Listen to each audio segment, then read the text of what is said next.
so that the direction of the picture is in the script. Everything is in the script. Hello, everybody. Welcome to the Script Awards Los Angeles. This is the 16th Roundtable, 16th edition of this competition, focusing on scripts, stage plays, any type of scripts, any length, any genre. My name is Matt. I'm a filmmaker, producer, scriptwriter myself, based in Los Angeles, California. And I am hosting this roundtable for the Script Awards Los Angeles. Without further ado, I'm going to welcome the writers of today from all over the place in America. We have Stacy, we have Megan and Mary, we have Robert, and we have Jamie. Good morning, everybody. How are you? Good morning. Good. Good morning. Very happy to have you all for the Script Awards Los Angeles. This is going to be a very interesting roundtable, very interesting moments, because you may not know it yet, but you guys have similar things into your scripts or the way you write scripts, and we're going to talk about that.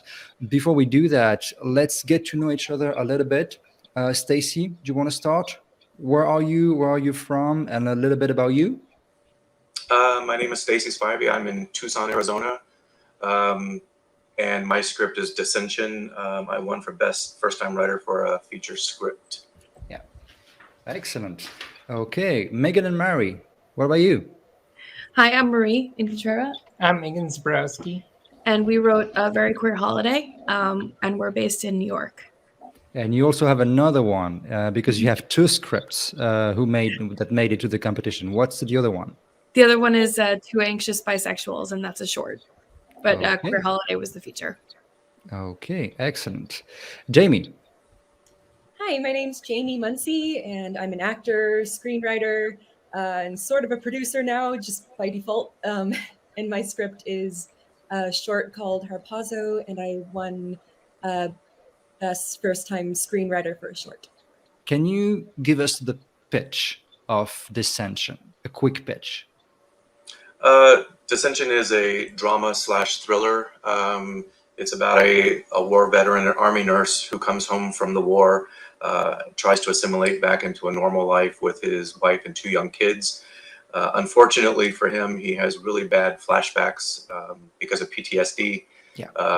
He tries to go back to his normal job as a neurosurgical nurse practitioner, and rather than depend on the bureaucracy and the medical field and doctors and everything, he becomes obsessed with the idea that he can create his own cure, or not cure, but treatment, his own medication to treat the flashbacks and addiction and by default several other mental illnesses. So he becomes obsessed with this idea, which he starts working on. He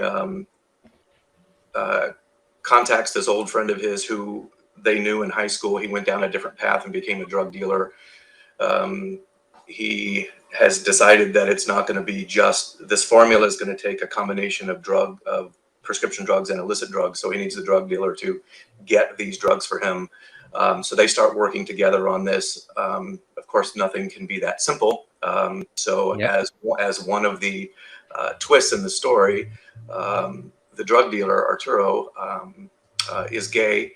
They went to high school together, and Arturo has been in love with the protagonist all these years.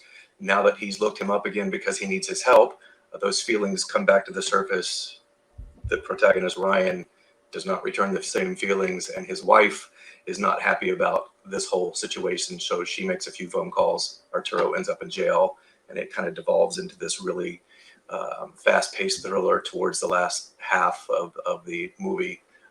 With Ryan trying to keep his life together, keep his marriage together, keep his practice together, while keeping this deranged drug dealer away from his family, who has started stalking them, and doesn't end well for one of them. Let's just put it that way. A lot at stake. There's a lot of things. Yeah, very good. Jamie, same question. How would you pitch Harpazo? Harpazo or Harpazo? Harpazo. Harpazo is a comedy drama. It's sort of a cross between an absurdist satire and a genuinely heartfelt coming-of-age drama. It's about two teenage best friends growing up in isolated a very religious desert community. And they begin the film as these sort of symbols of youth and defiance and rebellion, and then are sort of thrown into chaos when this town that they've grown up in announces the coming rapture, the coming apocalypse. And you just sort of watch them and their relationship to each other come apart over the course of the film, and then maybe come back together at the end. Okay, very good. Megan and Mary, can you give us a pitch for A Very Queer Holiday? So, Very Queer Holiday is the first holiday romantic comedy featuring transgender and non-binary romantic leads. Pax, they, them pronouns, loves the holidays, but after a breakup, not this year, a well-meaning best friend signs them up to a dating app, and they meet Damaris, a trans woman who is a tech-savvy Instagram influencer and singer. And they get to know each other, and you have to read the script or watch the movie to find out if they end up together for Christmaka, which is the annual Christmas and Hanukkah celebration. And it's So basically that's the feature, and you have another one. You have two anxious bisexuals. Can you pitch us the second one, which is the short one? sure. Diane and Marie are both stand-up comedians. A well-meaning friend sets them up on a blind date with them not knowing that it's a blind date. It does not go quite as well as one would hope. And then they both end up finding out that they need to find roommates very quickly. Okay, excellent. So that's a little bit about you, and that's a little bit about the stories you told. Can you tell us, can you tell me, where does it come from? That sometimes it's a necessity to write a script. Sometimes it's just an opportunity you want to create to yourself. Sometimes it's something that happened to you in real life. Sometimes it's just you want to tell a story that did not exist and you want to tell to the world. What was, Jamie, what was for you the start of that script? So I had a lot of the elements for this script sort of bouncing around my head as separate ideas for literally years, and really only combined them when I started writing this script in early 2021. And there are elements that are from my life. There are other things that were just general, either political ideas that I wanted to explore, or just images that I had wanted to incorporate into a story for a long time. And yeah, it just all sort of came together in the span of 1 week after years of struggling to come up with the through line. Okay. Stacy, what about you? Are you a veteran? Yes. So it comes a little bit from, I hope not that much, but maybe personal experience? Well, actually, my brother and I are both veterans, and he was stationed in Iraq and Afghanistan, and is retired on disability from the military with PTSD and several other things. So a lot of this is very realistic from my brother's point of view, and from my point of view, I've been in the medical field for 30 years. So we're both Army veterans. I've been in the medical field 30 years. He suffers with PTSD from what he saw in the war. So it's very realistic. It's actually on the title page, it says inspired by true events. Okay, yes, it is. Megan and Marie, where do your script come from? A Very Queer Holiday. It's a comedy. Okay, so is it what comes from reality? What's just comedy?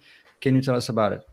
So we are together, we live together, we're partners, we're engaged, and we also live with our co-writer Diane, and we wrote both scripts during really worked on both scripts during the pandemic. And the Queer Holiday came from, we knew we had these actors we loved and knew we wanted to write stories with them, and so we just kind of were inspired by the people around us, I think. And also just you don't get to see certain stories told, and since I would like to watch a movie with trans leads, we decided to make one. Your story is about transgenders, bisexuality.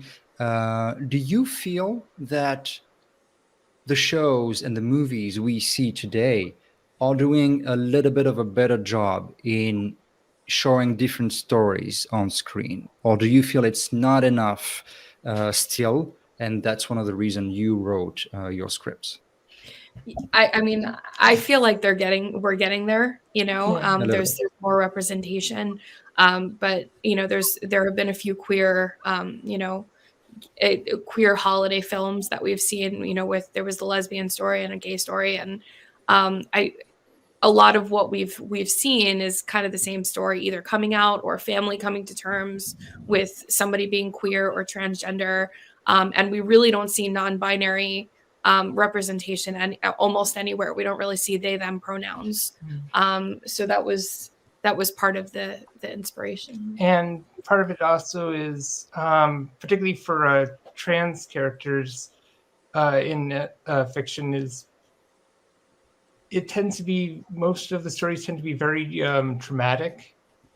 And it's the angle they choose is usually drama and things not going well. Yeah, and there are times where I just want to watch something with characters that I can relate to, that is fun, that really kind of has a positive image. Like growing up, never seeing any positive trans characters in the 90s was very difficult. Yes, it is. Stacy, kind of the same question for you. There's been a lot of movies, a lot of scripts about PTSD, about war coming back to the civil life and this kind of stuff. Where would you place your script and your story in that context? Well, you're right. There have been a lot of those. The thing that makes this so different is that, I hear my brother talk about the bureaucracy and how frustrating it is to get anything done, to see a specialist, to get your medications in the mail, to get an appointment with even a nurse practitioner or anybody. It's just so frustrating. And a lot of these people, no wonder, the suicide rate is so high, and these people just give up. A lot of them, it's pretty tragic the way the VA is. The difference of this script is that you have a protagonist who is obsessed with the fact that he doesn't need help from anyone else. And he's a nurse practitioner. He's a neurosurgical nurse practitioner. So he is convinced that he is going to revolutionize the way that PTSD and these flashbacks and addiction are treated. And it's going to revolutionize this treatment for everyone in the world, not just himself. But first, as far as this script is concerned, he has to save his family. He has to save his marriage. He has to save himself. And then towards the end of the script, we find out that he actually is looking into applying for a research grant, so he actually can change the way that the way the world is treated with this. So that's what makes it different, but that's kind of the impetus. Why did you choose to go with kind of a thriller style for, like you said, that kind of the second half of the script? As they say, writing is rewriting, and a lot of the feedback that I got from the readers and the analysts really needed it to be wrapped up a little bit better in the end, and they needed the stakes to be higher, because the way it was originally written, what the protagonist did to the antagonist in the end was pretty brutal, and they were shocked at the fact that I would do that to a gay character. Oh, you can't do that to a gay character. Yeah, I see. So I softened it a little bit, but the stakes still have to be pretty high, so that when you leave the theater, you can at least kind of understand what he did and why he did it and why he took control the way he did. And I think it's actually pretty satisfying the way it's written now as far as the story is concerned. But yeah, makes sense. Jamie, you said you're an actress, Los Angeles. You've been on stage also. That script is partially based on your own experiences. Did you decide to write it to kind of tell your own story, to create your own opportunity? And do you want to make a movie out of it at some point? You mean like a feature? Yep. Yeah, no, that has occurred to me. I've actually gotten a lot of feedback on this script that because it's on the longer end for a short film, it's about 30 minutes long, that it might actually be easier to get it financed as a feature. So that is something that I'm considering, and I think it has the potential for that. But yeah, my reasons for writing it, I guess, were partially to talk about like an experience that I had gone through in high school and to sort of recontextualize that and, you know, dramatize it a bit. And there are other things I wanted to explore. Originally, I did write it as a vehicle for myself, but because I took so long to write it, I think I might have aged out of one of the two teen protagonists. Okay, so it's a mix of creating a script maybe for you and today maybe not. Looking Yeah, at looking at the is telling the story and yeah, looking getting at the looking at the mood board you sent, we see funny references. We see Wes Anderson movies. We can see different snapshots, different screenshots of many different films. How would you, if you could make the movie, if it could happen, if you could produce it, if you could star in it, this is the way you would like it to look? Yeah, and you know, I cited those as influences because I have always seen this film as being, you know, a very visual film. I think a lot of the comedy in it is very subtle. It's visual comedy. Sometimes it's things happening in the background, and it has, yeah, sort of a Wes Anderson deadpan visual Yeah. humor to it, I would Yeah. say. And actually, when I originally wrote this, I had seen it as a stage play because, you know, my background is in theater. It is. But I realized that that just wasn't going to work because I think that the imagery and having the actual setting is too important because it's so specific and it's so striking. So yeah, the visuals are very important to me. Yeah, definitely. Megan,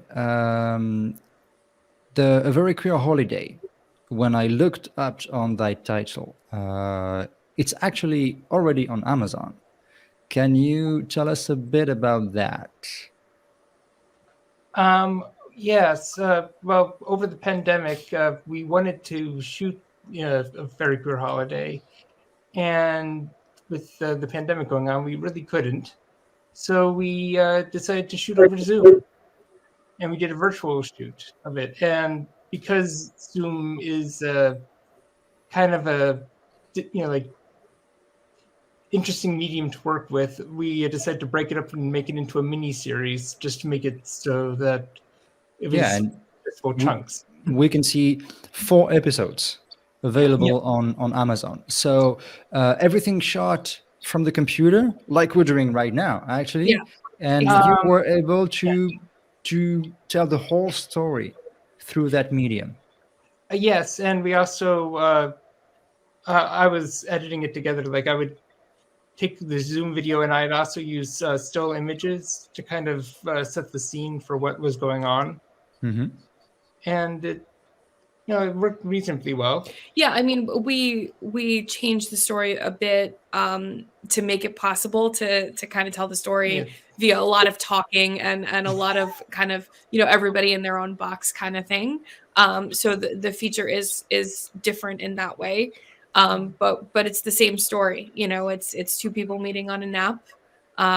You know, they get to know each other over the phone and over FaceTime. And then, you know, they have to decide, or, you know, are they going to meet up or not? And, you know, shenanigans happen. Right. So Absolutely. For the other project, Two Anxious Bisexuals, I see on your website that you already have a cast for this one. So are you gonna produce it? Are you gonna film it soon? So we did the same thing. We did a Zoom reading of it, and we shot it. And you know, we as you can see, we have some really great talent associated with the parts. And we shot a short version. We shot the short version basically in September. So we're currently finishing up post production on that, and we do want to make it into a series. You know, Marie Yeah, and Jen. I think it calls for it. The characters and the tone of it. It calls for that episodic thing. Stacy, are you working on having the script produced and made? Is it something you would like, or is it a script that's gonna have to go through more festivals before? Where are you at with that? Well, I'd love to have it produced. That's my ultimate goal. Right now, it's doing really well in contests. It's won first place in several contests. And I am in contact with a producer who is reading it at the moment. There's no, of course, promises there. And I have been in contact with the manager. But really, at this point, it's just a screenplay hanging out in festivals and contests, basically. Which is the start. That's the start Yes. for a lot of scripts these days, because outside there's not many ways for a script to get noticed. So I think talking about it and actively promote it, because you're the creator of it, is only gonna help you.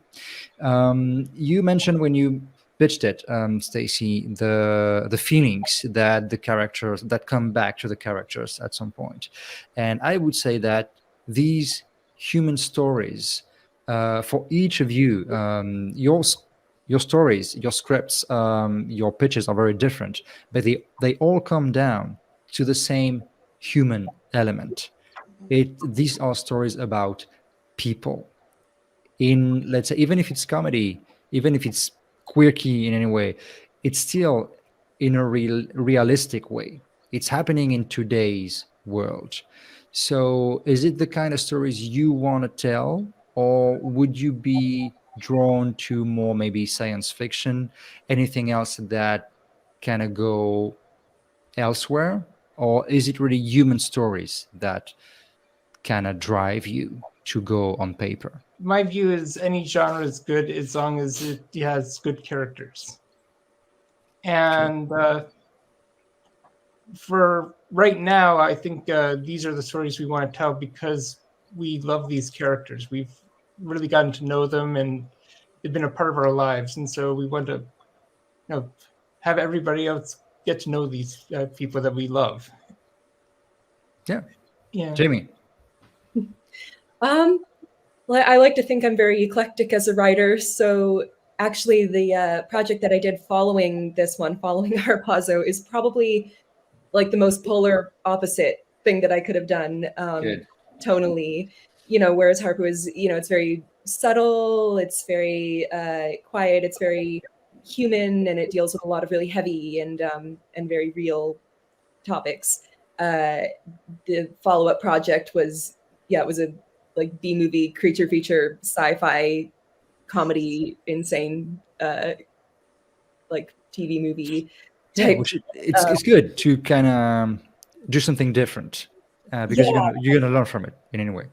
Yeah, no, absolutely. And I am drawn to projects of all different genres, comedies, dramas, and I would love to just continue trying more things in the future.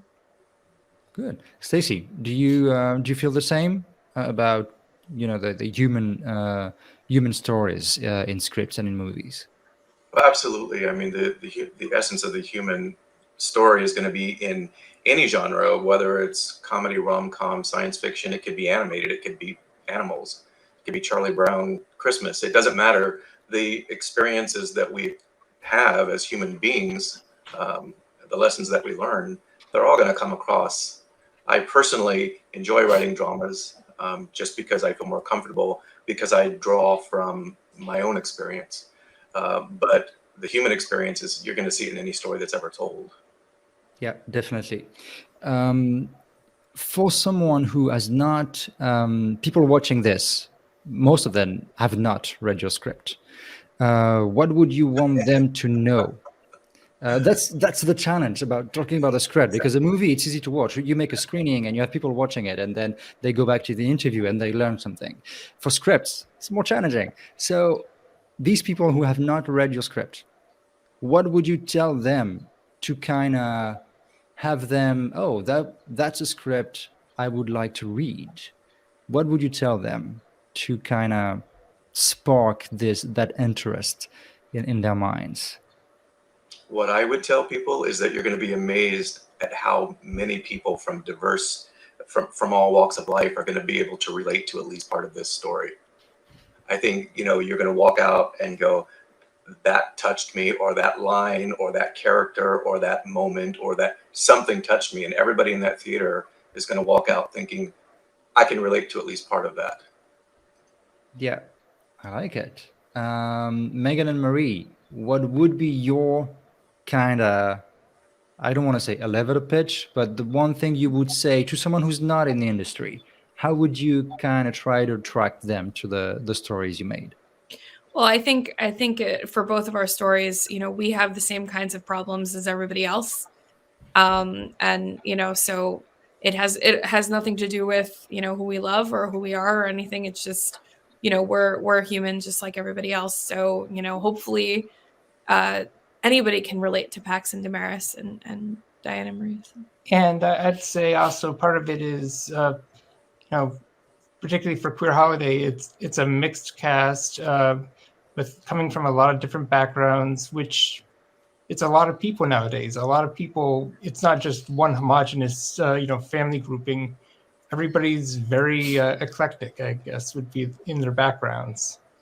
Yeah. So, and it doesn't mean that anyone doesn't love each other. It just means that everyone's different, and we all think that take pleasure in those differences. Yeah, makes sense. Makes sense. Back to the human things, human people. Jamie, what would be the one thing you would want to say to someone who's not in the industry to kind of get them to read your script? Well, I think this is a really unique story in a lot of ways. I think it's tonally unique, and it sort of